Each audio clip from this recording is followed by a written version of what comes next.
வணக்கம். திசைகளின் 5 மணி செய்திகள்.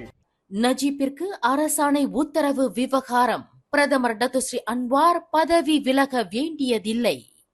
முன்னாள் பிரதமர் டத்துஸ்ரீ நஜீப் ரசாக்கை வீட்டுக் காவலில் வைப்பதற்கு பஹாங் அரண்மனையின் அரசாணை உத்தரவு இருப்பதாக கடிதம் அம்பலப்படுத்தப்பட்டதை தொடர்ந்து இவ்விவகாரத்திற்கு தார்மீக பொறுப்பேற்று பிரதமர் டத்துஸ்ரீ அன்வார் பதவி விலக வேண்டியதில்லை என்று வலியுறுத்தப்பட்டுள்ளது.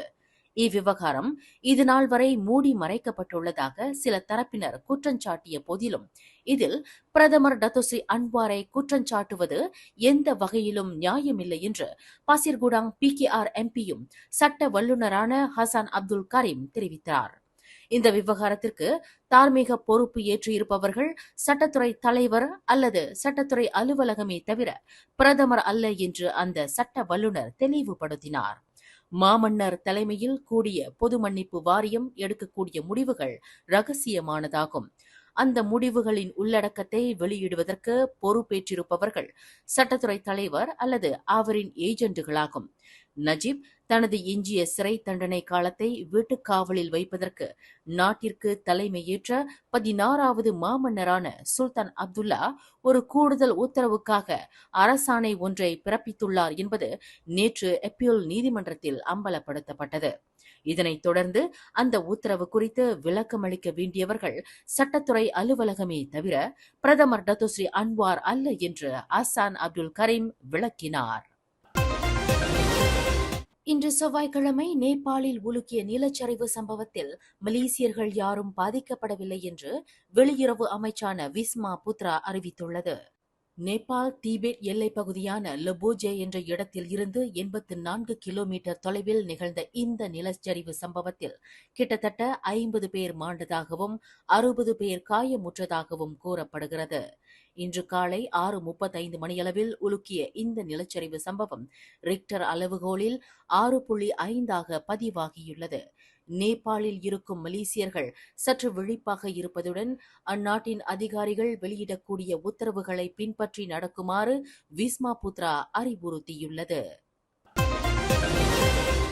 4 வயது சிறுவன் ஒருவன் உயிரிழக்கும் அளவிற்கு அவனை கண்காணிப்பதில் அலட்சிய போக்கை காட்டியதாக பாலர் பள்ளியை சேர்ந்த 2 பெண் ஆசிரியர்கள் இப்போ செஷன்ஸ் நீதிமன்றத்தில் இன்று குற்றம் சாட்டப்பட்டனர்.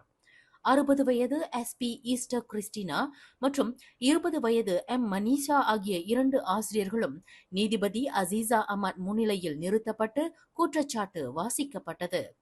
இவ்விருவரும் உரிய கண்காணிப்பை செலுத்தாத காரணத்தினால் 4 வயது சிறுவன் தனேஷ் நாயர் பாலர் பள்ளியை ஒட்டிய நீச்சல் குளத்தில் விழுந்து இறந்ததாக கூறப்படுகிறது. இவ்விருவரும் கடந்த 2023ஆம் ஆண்டு ஏப்ரல் 17ஆம் தேதி காலை 10:07 மணியளவில் இப்போ சுமோர் பண்டாபாரு ஸ்ரீ கிளேபாங்கில் இக்குற்றத்தை புரிந்ததாக நீதிமன்றத்தில் தெரிவிக்கப்பட்டது.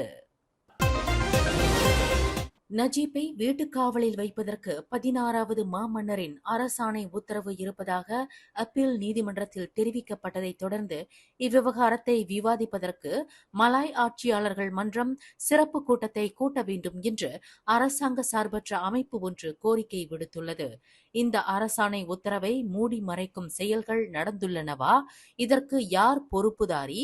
அவர்கள் மீது என்ன நடவடிக்கை எடுக்கப்படும் என்பது குறித்து விவாதிப்பதற்கு மலாய் ஆட்சியாளர்கள் மன்றம் தனது சிறப்பு கூட்டத்தை நடத்த வேண்டும் என்று உம்மா அமைப்பு கேட்டுக் கொண்டுள்ளது. தன் உறவினரான 34 வயது பெண்ணை கத்தியால் குத்தி காயப்படுத்தியதாக 15 வயது பெண் ஒருவருக்கு எதிராக புகிட் மர்தாஜாம் மஜிஸ்ட்ரேட் நீதிமன்றத்தில் இன்று குற்றம் சாட்டப்பட்டது.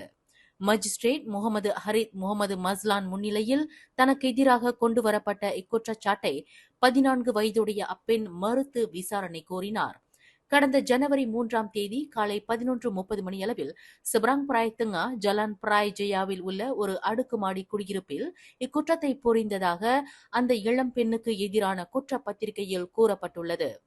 குற்றம் நிரூபிக்கப்பட்டால் 10 ஆண்டுகள் வரையிலான சிறை தண்டனை அல்லது அபராதம் அல்லது பிறம்படி அல்லது இரண்டுமே விதிக்க வகை செய்யும் குற்றவியல் தண்டனை சட்டத்தின் 324வது பிரிவின் கீழ் இந்த குற்றச்சாட்டு கொண்டு வரப்பட்டுள்ளது.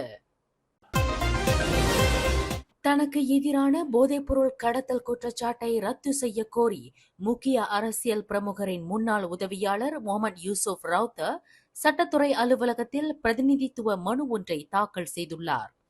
305 கிராம் கனபிஸ் போதைப்பொருளை தன் வசம் வைத்திருந்ததாக குற்றச்சாட்டை எதிர்நோக்கியுள்ள யூசுப் ரவுத்தரின் பிரதிநிதித்துவ மனுவை கடந்த ஜனவரி 2ஆம் தேதி சட்டத்துறை அலுவலகம் பெற்றதாக துணை public prosecutor Noor Diana Mohamed இன்று கோலாலம்பூர் உயர் நீதிமன்றத்தில் தெரிவித்தார்.